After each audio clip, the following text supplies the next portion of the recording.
สวัสดีท่านผู้ชมวันนี้พาทุกคนมาชมท้องไร่ท้องนาเนาะกับภาพบรรยากาศค่อยค่ำยำแรงเนาะธรรมชาติที่ว่าโอ้มีความสวยสดงดงามหลายเนาะมีทุ่งหญ้าเขียวอุ้มทุ่มเนาะประกอบไปด้วยตึกอาคารสูงของบรรดานักธุรกิจลงทุนทั้งหลายวันนี้เรามากัน 3-4 คนเด้อทุกคนเด้อมาเลาะลินเลาะเที่ยวนิดนึงนะมาเบิ่งอากาศใน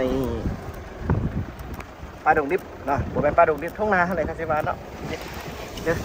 นี่ทางหน้าก็จะเป็นฝูงวัวเนาะโอ้มีทางหน้ามีนกใช่ไหมเห็นปะนกเอียงมาใช่นี่เห็นปะโอ้หลายตัวอยู่นกเอียงนะโอ้อากาศมื้อนี้ถือว่าดีหลายเด้อท่านผู้ชมเนาะนี่เงินกำลังบินมาโอ้อันนี้ตอนนี้ก็เป็นเวลาอยู่ที่ประมาณ4:30เนาะ4:30 นาที16 โมงเลยเนาะบรรยากาศตอนนี้ก็ถือว่างามหลายเนาะ